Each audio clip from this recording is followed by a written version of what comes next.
Hey everybody, welcome back to the show. Today's episode is a conversation with Amy Robbins. And the main thing I want to emphasize is she makes this point, and I don't think I could say anything that's better than this point, which is when we cut ourselves off from death, we cut ourselves off from life. That's the message. When we cut ourselves off from death, we cut ourselves off from life. She's got this whole practice around helping people understand death, being present to it. What was funny about the episode is that I came in thinking that she was a psychologist focusing on grief. Turns out there's this whole other dimension to her work that involves being a medium and actually speaking with the dead. And she has this whole experience of what happens after life and even before life, previous lives. And it's nothing that I knew that I was going to get into. And it's not something I talk about a lot or know anything about. And it was funny and challenging for me to navigate that. But the best part is that the whole reason she's got into this kind of metaphysics, it wasn't even intentional. It wasn't something she wanted. And she was totally like a rational psychologist person getting into these experiences. Is really just, it's the same mission. It's just about life and how we live our lives here. And it goes back to what I shared with you earlier from her statement that when we cut ourselves off from death, we cut ourselves off from life. And she's just explored that in all of these ways that I hadn't explored. Maybe you've explored, maybe you haven't. But that's what I'm really excited about, if we could all hear that message from her, and she presents it in such a beautiful way. So, Amy Robbins. So when I was preparing this morning to have you on the show, and I was really excited, and I looked a little bit more over your work, the phrase that came to me is passionate about death. And that can mean different things to different people. So I'm wondering if that resonates with you, and what does it mean to be passionate about something like death that everybody seems to be trying to avoid?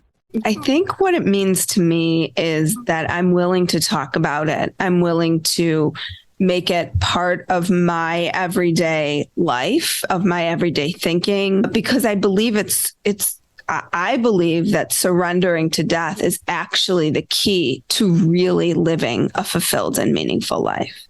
And I think when we avoid and press this fact that we're all going to die, there's no way around that. But when we can think about it and we can contemplate it and we can really grapple with it, both in terms of what happens in this life when we die, but I also go beyond that and look at what happens after we die. And I have a whole belief system about that that's come from my own personal experience. Then we can really live a much fuller life because we're looking at the whole picture. You know, when we cut ourselves off from death, we're cutting ourselves off from life. Okay, so beautiful. And there's kind of two things you mentioned there, one of which I'm very comfortable with, which is what are the lessons we can draw from the existence, the inevitability of death to improve our lives. I'm really excited to go into that. And then there's your whole belief system about the afterlife, which is something I'm not that comfortable with and not that versed in. So I think we should definitely go into that as well. I wasn't either. So I can appreciate that and understand that. Okay, fantastic. And then there's always this element of why. I was thinking this morning about the question why, that there's this bi-directional nature. There's like why, as in how did it get to be this way? And there's why, like for what reason is it going to be this way, or for what purpose? So what you answered is a little bit as to like kind of the future why. Like why is death important to us? We're going to talk about that. But for you personally, how did it get to be this way? Yeah, so I was not death focused. Most people aren't until they have to be. And then when I was 18 years old, I lost my aunt. She was 48 at the time. She died from juvenile onset diabetes that then progressed. She was waiting for a kidney and pancreas transplant. And the only way to get the transplant as she was moving up on the list was to make sure that her body was strong enough to withstand the transplant. When they went in to do the whole workup, they had realized that she had had several heart attacks. And so they went in to repair her heart and she died on the table. Her heart was irreparable. I was in college at the time. I got the dreaded phone call that so many people get. your loved one has died. She was really like a second mother to me. She was my mom's older sister. They were very close. They looked so similar that there would be times where when you're little and you can't, you're not really paying a lot of attention and you just kind of grab on someone's leg, that it would be like, mom. And it wasn't, it was her. She also went through a really pretty grueling divorce in my formative years. And so she was very much a part of our lives, and that she was around a lot. So I witnessed her experience going through that divorce and how challenging that was for her, and what it did, what I believe it did to her physical body as well. It just took, the stress just really took a toll on her. So when she passed away, I was a freshman in college. I came home. I was home for maybe 2 or 3 days. We're Jewish, so we had a shiva. And then I went right back to school and back to my normal life. And the grief and the anxiety that sort of surrounded that experience really followed me for many, many years. It's only now that I can kind of see that in retrospect. But I was in therapy, and I also at the time had several young people like around my age who had died. One was crossing the street and was hit by a car. One died in a car accident. One was in a motorcycle accident.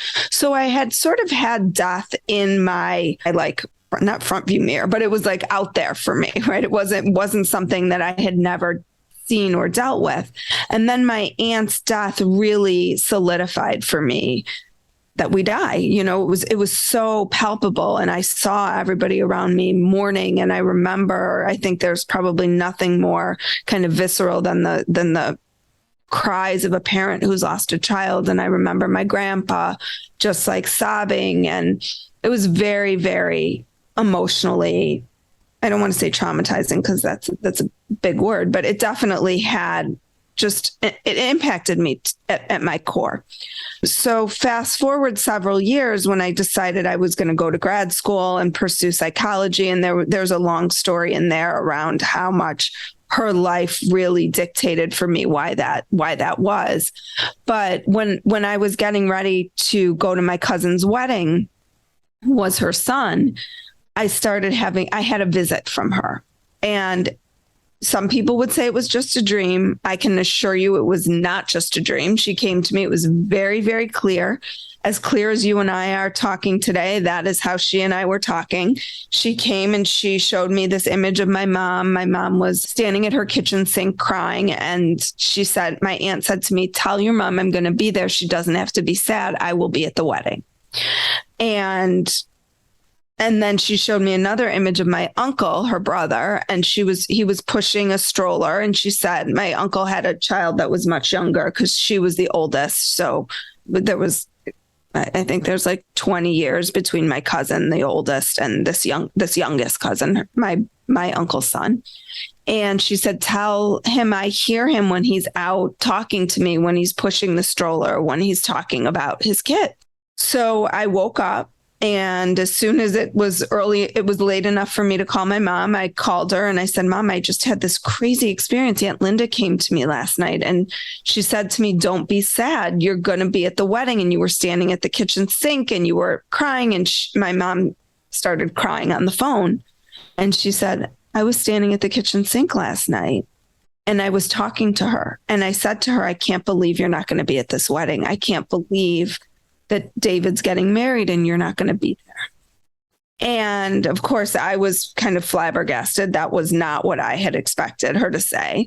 And then I called my uncle, who's a doctor, an orthopedic surgeon, and I shared with him my experience, and he also validated that.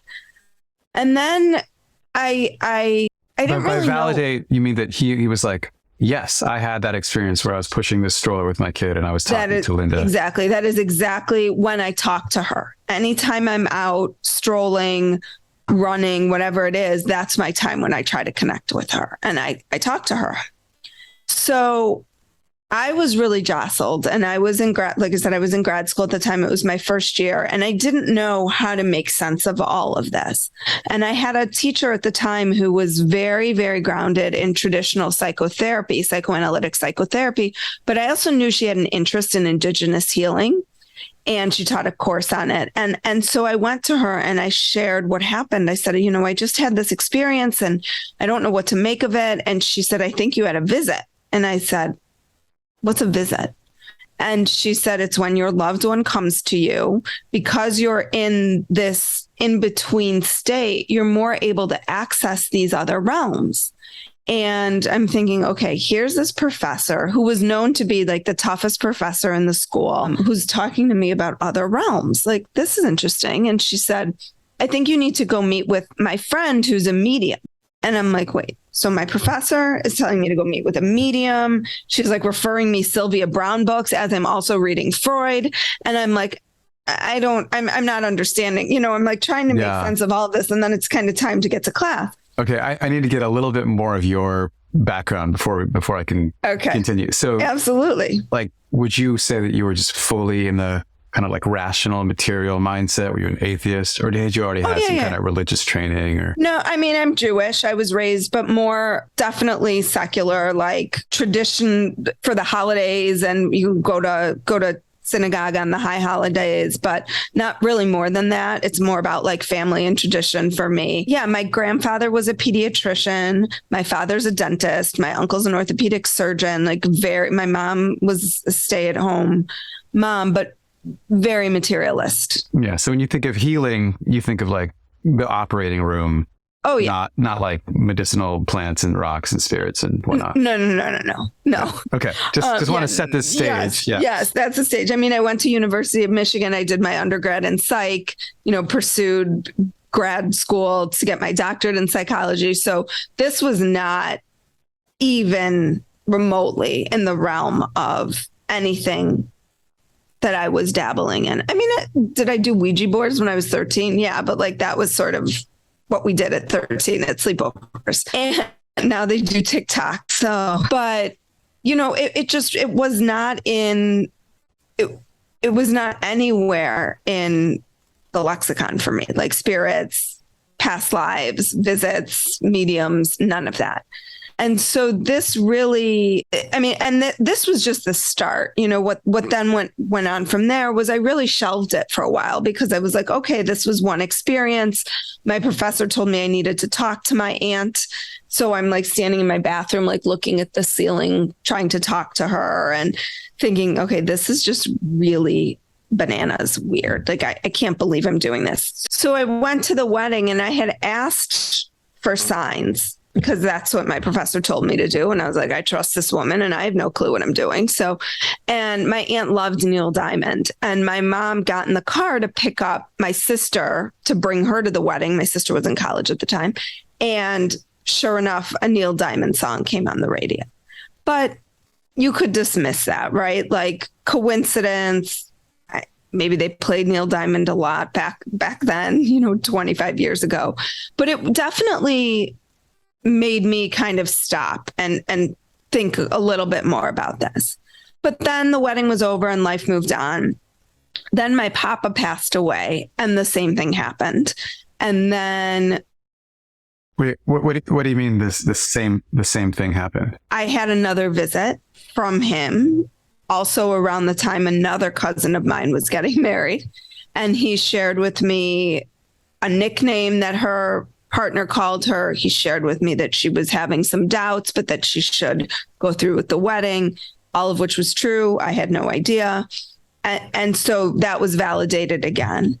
And then at this point, this was probably 10 years after the first visit, maybe a little bit less than that, 8 years. And then I started having visits from patients' loved ones. At which point I was like, okay, this can't keep happening. I need to figure this out. I need to get a handle on what's happening here, because I was just feeling my house was sort of under siege. Like lights were flashing on and off.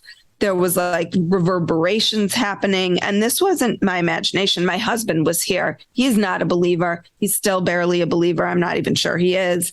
But he even was like, what's going on here? Like, okay. I just want to be clear between like what's literal and what's metaphor. So your house is under siege, metaphor. The lights in your house are flashing on and off at weird times, literal. Yes. And the entire house is going lights inside. And I know, I wish I could have videoed it because it was. Yeah. Wow. Intense. Yeah. to the point where I called a neighbor and was like, is your power going out? Like, are you having any electrical issues? And she was like, no, I think it's the spirits talking to you. So, and this was when I had just started sharing a bit about my experiences with people. So I then went back to this old professor and I said, this is happening more frequently to me now. And I feel like I really I need some help and guidance here. I need to understand what's going on. I need to learn a little bit more about this. And this is after you've graduated. Yeah. Oh yeah. I was practicing at the time. So this was, I've been practicing in private practice 15 years now. So, and then I was in grad school was 5 years and then a postdoc. So 6 years. So 21 years I've been doing psychology work. So I reached out to her and she said, I want you to remember that medium I mentioned. I think you should call her. So I did. I had a reading with her. She shared some information with me in that reading that then ultimately ended up being accurate. And then she said, you need to start meditating. So I started meditating and she said, and start writing what comes to you in meditation. So I started writing down what was coming to me in meditations and then started having these experiences where I was tapping into the medium's loved one who had died. She lost her husband. And so then she said, well, I need to teach you. So I started working with her for a couple of years. And while I was working with her, I had my practice and no one ever knew anything about this part of myself because we spoke earlier, I live in Chicago. Many of the physicians who refer to me in my practice are doctors from Northwestern. So you can imagine what that might have looked like if they knew that I was also kind of on the side exploring mediumship. Yeah. And so someone from your intellectual history and culture, including these doctors, it seems like one of the first assumptions or ideas would be like, oh, maybe Amy's going a little bit crazy. Or they're like looking into DSM and being like, oh, these are the words that might apply to Amy. Right. Exactly. And did you have those thoughts too? My thoughts were not that I was going crazy because I'm very grounded in reality. And so it didn't feel incongruent to me. It didn't feel disturbing to me. I wasn't bothered by what was happening. I was more curious. And I think that I was more concerned about what other people were going to think about me if I shared that I started having these experiences. Pretty natural concern. Right. And how it was going to impact my practice. I had been practicing for a short period of time, but was building and had been building relationships with some pretty, prominent doctors in the city who were trusting me with their patients. And I take that as a very serious gift, frankly. Like if you're trusting me with your patients to really dig in and be very intimate and get to know them, at their core, their biggest vulnerabilities. And then, you believe that I can help them. And this other part of me that was developing was scary because it felt so outside the realm of materialist thinking in terms of you're born, you die. The world is what we see. There's really nothing beyond that. And so I worked with this medium for a while and then again, kind of shelved it, put it on the back burner. And then every time I would shelve it, I would shelve it for a couple years and then something would happen that would bring it back to the surface for me. And, this kind of the last go round, and it was several years. And then a friend wanted me to meet a friend of hers who was interested in doing some energetic healing work. And I was like, oh, sure, I'll meet her. So we met, we talked. She's like, how about we try to do some readings? And that was really the first time I had ever tried any readings outside of just working with this medium. And we both brought friends over and I did a reading and my friend's father-in-law came through and there was nothing in the reading that felt particularly original to me. Some of it was generic. He really loved you. He's happy you married his son, that stuff, which I'm always like dismissing, like who's not going to say that? Or, when people get to the other side, of course, now like they feel love and they're sorry or whatever it is. Wait, so, I love that. I love that skepticism that you have even now of all that. Totally. It's hilarious. But can you go into like what a reading is? Cause I hear the word reading. I think like someone reading Khalil Gibran at somebody's wedding, but like, right. what do you mean by reading? So when I was doing readings, I would just sit in meditation. I would call in their loved ones, and then I would just say what I saw. So, or hear. So I see your father-in-law's here. He's showing me a stethoscope. Oh, yes, he was a doctor. And I'm hearing him say that he's so proud of the father that your husband has been to your son. He loves the way they interact, but, things like that. So I get to the end of the reading and I say to her, and I'm seeing this blue ring, and he's showing me this ring, and it looks like one of those class graduation rings. And it's gold with a blue stone.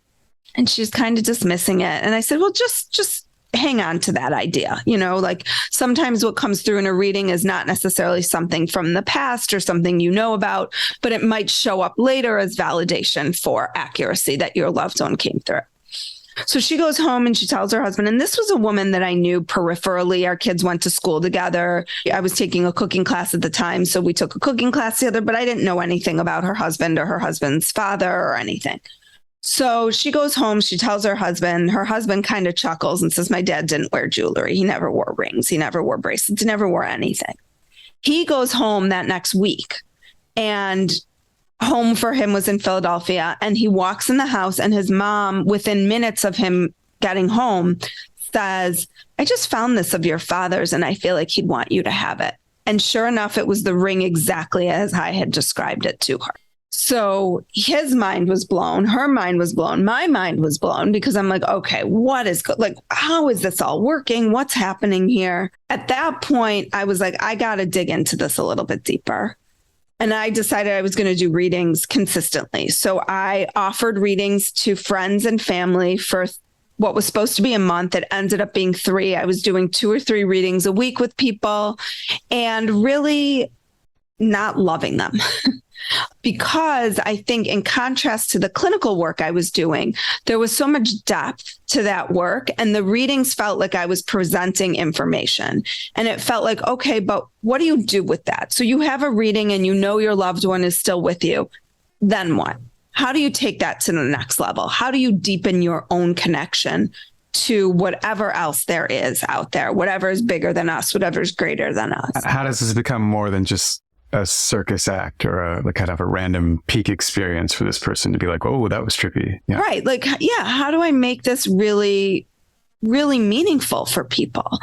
And I found that for me, what made it really meaningful was my own ability to connect.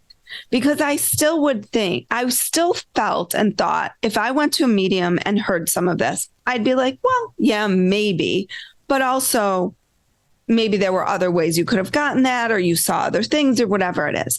And I do believe that there are mediums out there. I know them. I have gone to them. I've seen them. I've watched their work that are absolutely gifted in the space. They are the Michael Jordans of that career path. And I think that there's a lot of other people who can, I believe that we all have the ability if we really practice it and harness it, but that there are some people that are just better at it than others. And I never felt like I was going to be that level. And I think when someone goes to see a medium, they're really looking to connect. They're often in a place of grieving. They want to know their loved one's okay. They want some information that validates that their loved one is okay, that they have crossed over, that they're still with them.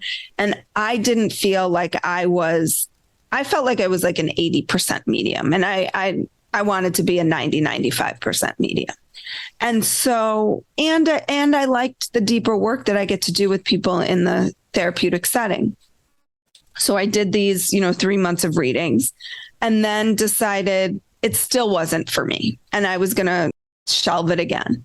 And then I went to Mexico on a girls' trip. This is like the most in-depth I've ever gone into my story. I went to Mexico on a girls' trip with my friends for our 40th. And these were friends I hadn't seen in years. And they had sort of said, well, we kind of heard that you were maybe doing these reading things. And I was like, yeah, but like, I'm not very good at them. And they were like, well, come on, like, just do it with us. And I was like, no, like I was so insecure about it. Honestly, I didn't want to be wrong. That is still with me today. I'm still working through my fear of being wrong. And they were like, just try it, just try it. So we started, drinking, and I had a tequila, and we're sitting there, and I close my eyes, I meditate, and I say to my friend, did you have an Uncle Jerry? Because he's here right now. I think it was Uncle Jerry. And he's here, and he's showing me these army tags, and she burst into tears. And even then I was like, well, maybe you had told me once about an Uncle Jerry. Like, I'm still a skeptic. And they were like, do more.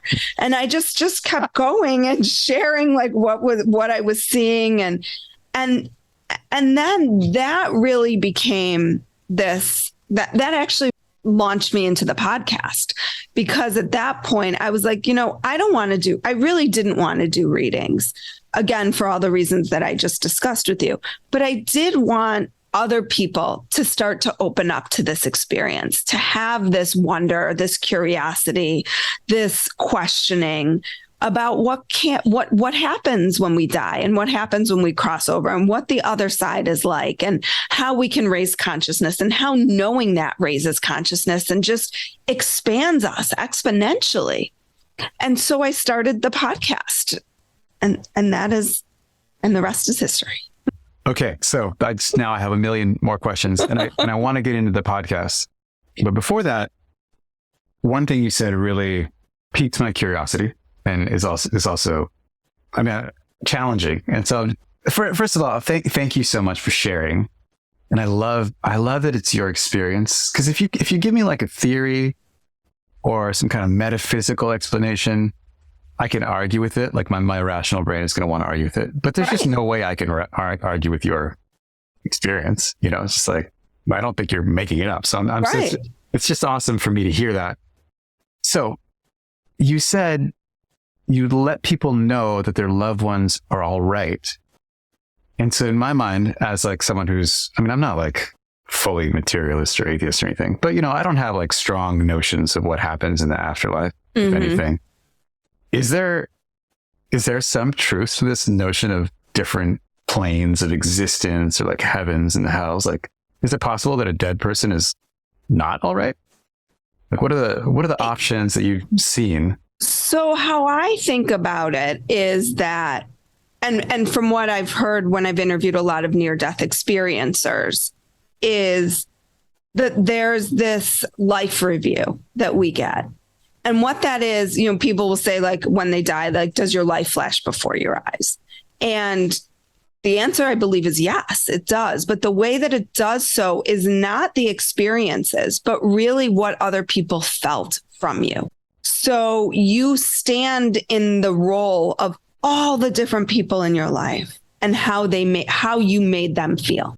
And that's a powerful concept. Oh, yeah. And again, like, I don't know if this is right or not, but when I think about heaven and hell, that's how I think about it. It's not like you go to this place of like burning purgatory, demons. It's you experience your life as you lived it. And so if you hurt other people, you're going to know what that felt like in this life review.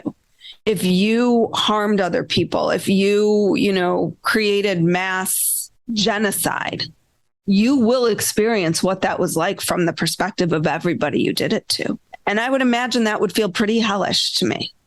So that's how I think about heaven and hell, and how I use that concept of the life review to continue to guide me. It's one thing to say, like, do unto others because you're living in this existence in this life.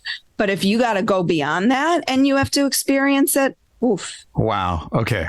I just need to repeat that because I love it so much. So this is my interpretation of it. I don't know if that's accurate or not. This is just how I've kind of come to understand it based on the people I've interviewed and the books I've read. Yeah, totally. And to me, the question of accuracy it's actually not that important, because I don't know that I could ever know. But what I love is the utility. So there's this concept in like Christianity of the judgment day, and that like this kind of like bearded white guy in the sky is going to judge you based on your actions. It's hard for me to relate to that, but to decentralize that and be like, you're going to see the effects of your actions on every person that you've interacted with. It really coheres with how I want to live and how I want to treat people. And it seems like a really useful tool for people to do, even on like a daily basis, to like do a little day of life review and be like, how did I affect people today? How do I want to affect people? There's this whole connection of empathy. Like your experience is actually going to be my experience, perhaps. Yes. And when we talk about love and oneness and source, and we are all one, like that's how I start to understand these concepts and how they start to kind of spiral together for me and become really palpable and livable now. Wow. Okay. Thank you. I love that. I mean, that's just, so one of the things I try to do in this podcast is get some kind of technique or experiment or some kind of like nugget that could really improve people's lives. And sometimes I ask for it directly and sometimes it just emerges. And this concept of the life review, I just find it to be so helpful and so powerful. Yeah. It is pretty powerful. I mean, every time I've heard it and every time I hear someone who's had a near-death experience come back and talk about it, I've been captivated by it because I'm like, oh, so that's what, to me, it's like, that's what it's about. And yes, people have reported that they go to other planes and they kind of move through these different realms. And, you know, when I worked at the Medium for years, she talked about that we go to what's called like the classroom and we learn, you know, sort of we do review. We look at our life, we review it like from a different lens of like, okay, what was this experience like? How could I have done that different? Do I want to stay here and help loved ones who are on the other side? Or do I want to return and reincarnate and work from a human lens? Again, like, I don't know if this is true, but when you start really looking at it, a lot of it does start to make sense, you know? And then when I think about it through a psychological lens and I look and I think about integrating past lives into the work that I do, and I think about people who come here and they are repeating the same, right? We see this all the time, just psychologically. People repeat the same patterns in their life. And that to me becomes, okay, that's a karmic lesson that you're just not getting. We could look at it and say, yes, in your childhood, these things happened, which resulted in you, you know, seeking out men who are abusive. But let's dig deeper than that. Okay. What might have happened past lives wise? What are you working through in this life that you need to continue to grow your soul? So when you get to the other side, when you have this life review, when you look at, okay, am I going to need to go back to the earthly realm again to keep learning so my soul can grow? Did I get the lesson I was there for this time around? Because I want to get those lessons now. I want to understand why I'm being shown these things in my life and what I need to be learning from them. Otherwise, your life is going to be real hard. And that doesn't mean it's not real hard. I think life is very hard. But when we resist the things that are being shown to us, because I believe we need them to grow our soul, that makes life even harder. Okay. So, I mean, you just expanded in this whole other realm that, again, I'm not very comfortable with. So, but I'm holding your hand. I'm going with you. All right. And come along.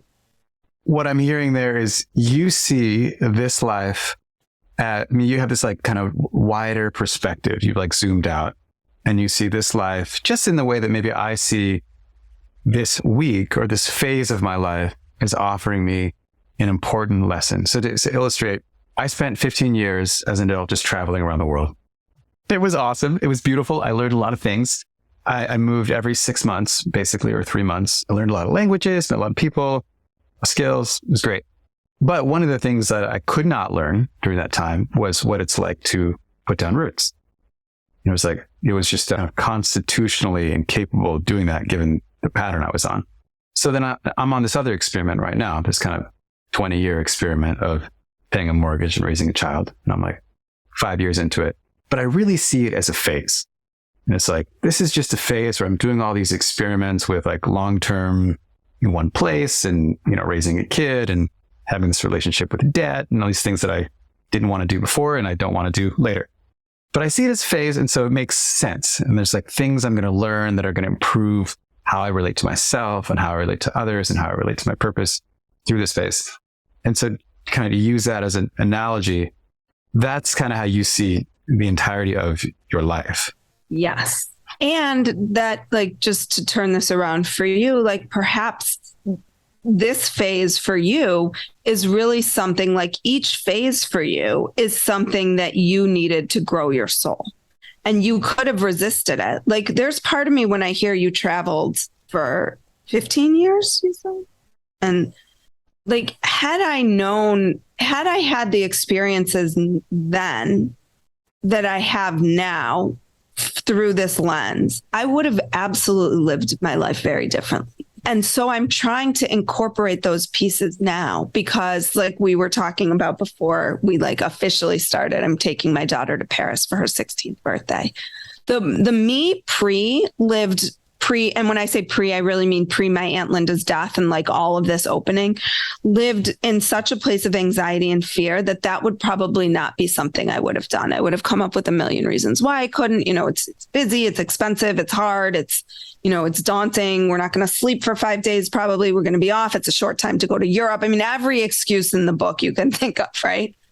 But then I now have this death lens that I view things through, which I know sounds morbid, but it's really not, because it has allowed me to expand and live, which is to say, no, the extra couple $1,000s in the end isn't going. I'm lucky. I recognize my privilege and all of that, but I also work really hard. And this is something in this life that I want to do. I want to have that memory. I want her to have that memory and that experience.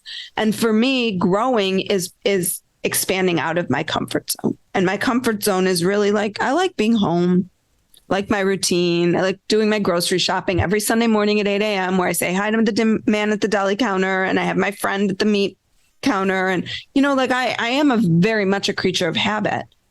But I felt like that habit was what was defining me before I really allowed death in those habits. Yeah.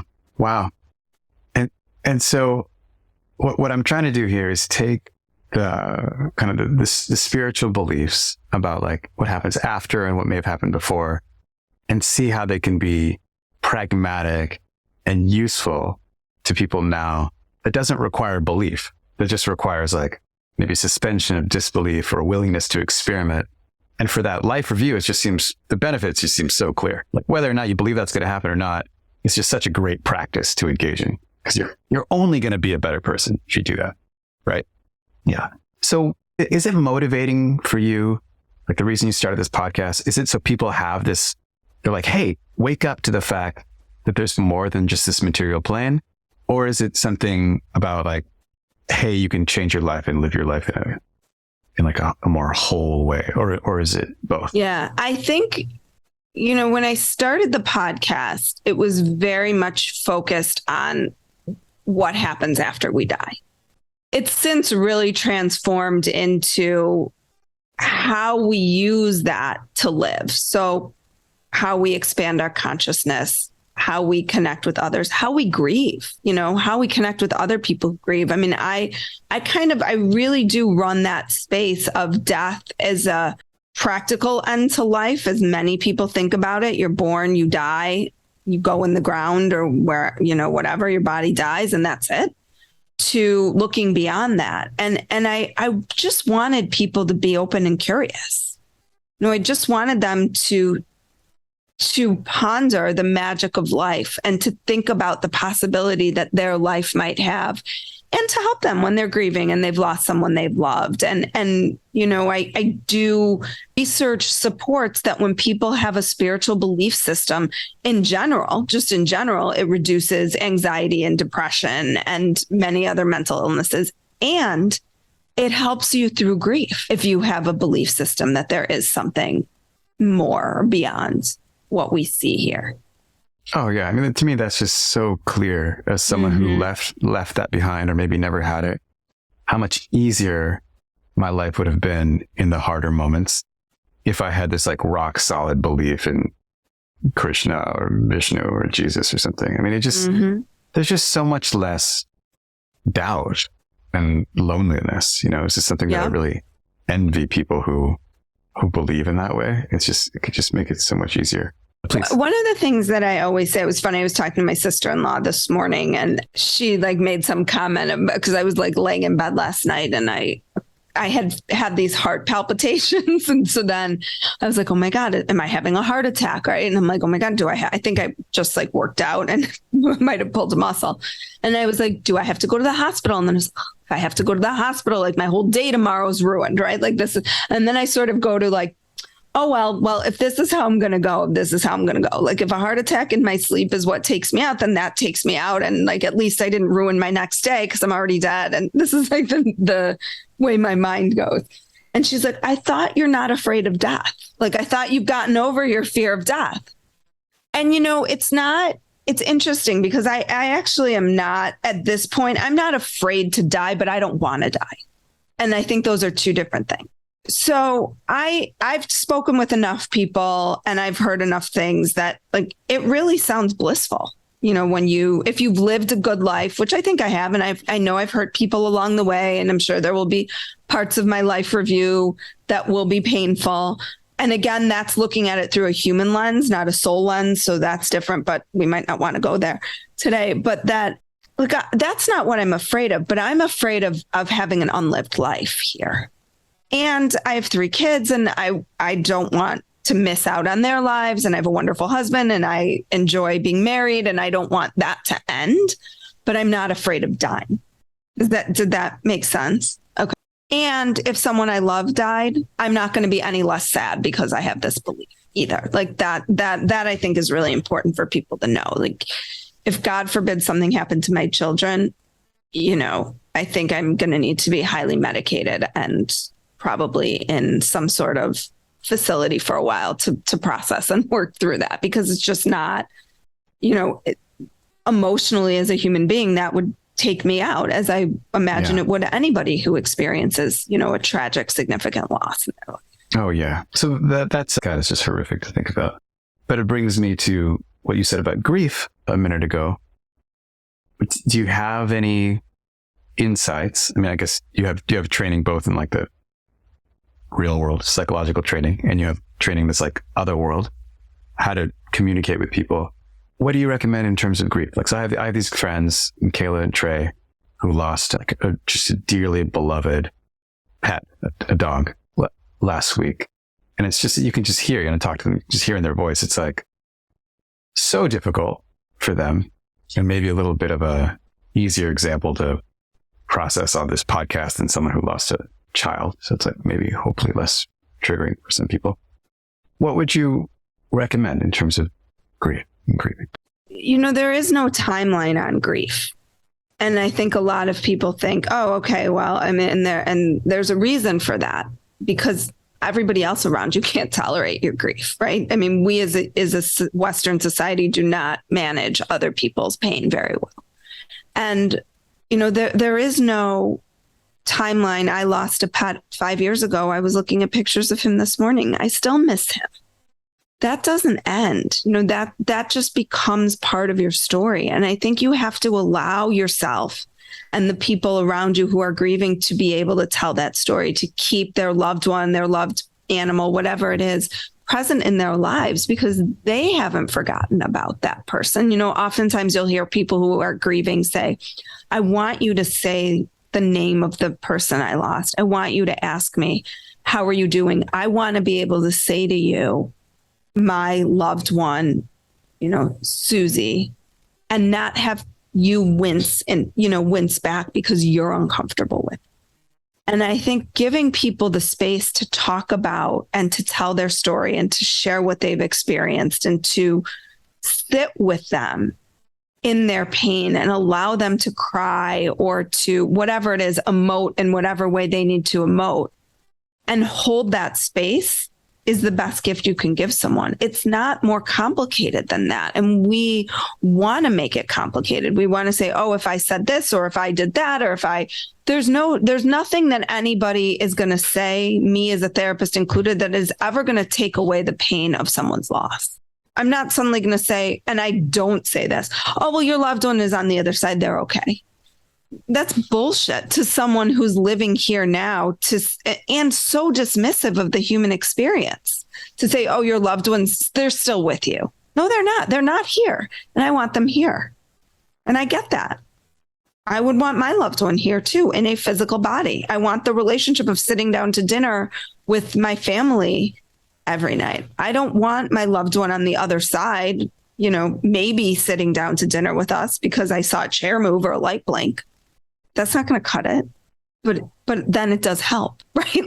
There's this dichotomy in it all. God, I just love how carefully you're walking this line of bringing in this experience you've had of this other side of human experience without using it to bludgeon or trivialize our other conscious experiences or emotions or sense of loss. Yeah. Yeah, because those are so real. Anybody who's lost a loved one, a loved animal, whatever it is, that we all know the pain of that. It's excruciating. Yeah. So maybe one of the concrete things I could draw out of what you said is just being able to hold the space or kind of reflect the sense of comfort that it's okay to talk about death, which is something I have a friend who's a death doula, and it's something she brings up a lot as well. It's just like our culture has this aversion to talking about death, and that in itself is really harmful to people who are grieving, because I might not feel comfortable to talk about my dead brother-in-law because it's going to make you feel bad. Mm-hmm. Mm-hmm. Right. Okay. It's other people's discomfort with it. And the reason they're uncomfortable with it is because none of us want to face the fact that it's going to happen to all of us. Yeah. So it's our own fear that we're projecting and reflecting that I don't want to hear about this dead guy because it's going to remind me that I'm going to be that dead guy. Right. And yes, you are going to be that dead guy. Yeah. So given that you're going to be that dead guy, what do you want life to look like up until you are that? Yeah. So what has to change? How do we get that to flip? What's the strategy? I think the strategy is to go back to the therapeutic side of things, is really exposing yourself to it, right? That's how we reduce anxiety around anything. Exposure and response prevention is the most effective way at treating anxiety. And that's what we have to do with death. We have to be comfortable about it. We have to be able to talk about it as a part of the lifespan. It's think about the amount of money we invest in and all the hoopla around birth. And then it's okay, and then you die. You just, right? You transition in and it's a big thing. And every year we're celebrating your transition into the world, and then you die. And so we don't have any, and we have rituals around death. And like I said earlier, I'm Jewish. I think we have amazing, beautiful rituals around death where we really honor the dead. And there's, ways of reminding you yearly of your loved ones that have died, and you light a candle every year, and you go to synagogue and you read their name is read. So it's heard. And I would imagine other religions also have similar markers of that, but it's not a part of our culture in the way that I think it needs to be. Not to politicize anything, but let's look at COVID and let's talk about what was really at the core of all of that, right? Everybody was afraid to die. It was death anxiety through the roof. Mm-hmm. It just really brought it to the forefront. Mm-hmm. Mm-hmm. So, okay. What about just brainstorming with you a little bit here? We got these birthdays, since we're born, people celebrate the birthdays. There's gifts, there's candles, there's cake, all that stuff. Is there a way we could use that ritual at a certain point in our life to be more of a death day, awareness with death day? Death awareness day. Maybe it's you're gonna after die. You turn 40, the over the hill thing. It's the birthdays could bring kind of normalize or have a ritual that's all right, what are we going to do on the birthday celebration that is really going to build comfort and this kind of exposure therapy with death? If I wanted to do that on my next birthday, I'm going to be 44, May 25th, 2023. What could I do? There's going to be a talent show because I love talent shows. What can I do after the talent show to help myself and everybody there feel a little more comfortable with death? I just think they're hilarious. And everybody gets to participate. Everybody gets to contribute. So I think it's just an awesome community building event. Like I'm really into vulnerability, foolishness, courage, not taking ourselves seriously. That's the way to kind of drop the normal mask and put on a different kind of theater apparatus.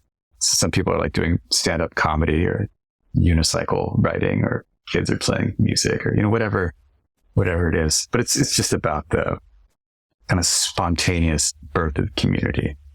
See, to me, it almost also sounds like there is death in your purview a bit, because you're thinking about you're thinking about meaning making. And I think when we think about death, we are thinking about meaning making. Now, how can you actively bring that in? I don't know. I would need to think about that a little bit more, because we don't know the day we're going to die. Right.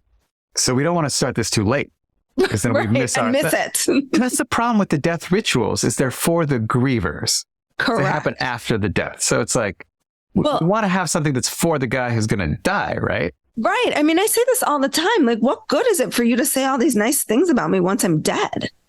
And it was funny because last year I like celebrating birthdays, and I always do something with my girlfriends. And last year I did a transformational breathwork class, and I had all my girlfriends, many of whom have never tried that, because I'm like I do some, that's not even that extreme to me, but I like to do some like more, I'll try anything. And I had them all in, and I started with like just everybody, because there were different people from different walks of life. And I said, let's just go around and everybody just say like how we met. And it turned into people not only saying how we met, but also saying like what they loved about me. I mean, it was I wish I would have had it on video, because it felt almost like a funeral. And I remember reading in the New York Times a couple of years ago that this woman planned what she called a funeral before she died, where she invited everybody in and basically had a funeral for herself while she was living. I'm like, why do we wait? Why do we wait till we're dead and not there? Although we are there, but we're not there, Mm-hmm. We're talking about both of these things. I think there's a good integration there of, I mean, you could take this, the extreme is every gathering, but like if we look at the birthday as a time, like you're going to have a lot of people that come together, especially like the 50th birthday or the 60th or one of these numbers that we fetishize. Then we could think, all right, what if it's the last time we're all together? What if it's the last time I see you? And so that would then birth some ritual, like what you were saying of, let me share what I love about you. Let me share what I appreciate about you. And so in case there's not another birthday, we have this like almost like those like regular backups of your hard drive. It's like a little snapshot, right? A little like gratitude snapshot or mortality snapshot. Yeah, maybe it could be something like that. Yeah, I mean, I like that. I like that a lot, because I think we have to keep it. We have to keep it in focus a little bit, because it is. We don't know. I mean, I'm sure everybody who's listening, we all either have gotten that call or know people who've gotten that call that either says, your loved one is gone, or terminal diagnosis, or whatever it is, right? That's a jolt no matter how much you prepare. Again, not taking away from the human piece of this. If I got that call today that one of my loved ones died, it would send me onto the, in a ball on the floor. It really would. But I don't want to regret not having lived, or not having told people that I love them, that I do love, or not having taken a walk. If for the most part, if a friend texts me and says, do you have time for a walk? I try to fit it in to make it work, even if it's a couple weeks out, because that time to me is sacred. Those moments of connection with my family, with my friends, that I believe for me is what life is about. And death, keeping that little death voice in my head helps me make decisions that guide my life. I love that. And maybe that's a good way we can leave those words in the listener's ear. Keeping that little death voice in your head is what helps you make really good decisions in your life. Mm-hmm. Mm-hmm. And I hope this isn't morbid for people. I don't like it to be morbid. I kind of like to make death a little bit fun. Well, yeah. I mean, that's where the swearing, I think, is really helpful. Right. It keeps it up. Yeah, it keeps it up. I'm totally into it. So unless your 9-year-old is doing. Thank you so much for having me. This was awesome.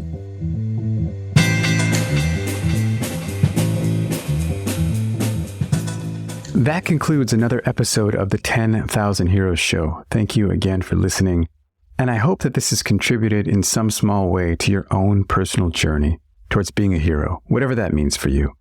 I'd like to give a shout out to Pierre for the episode artwork, DJ Plainview for the theme music, and to our producer and editor, Martine. This podcast is sponsored by Momentum Lab, our year-long conscious business accelerator.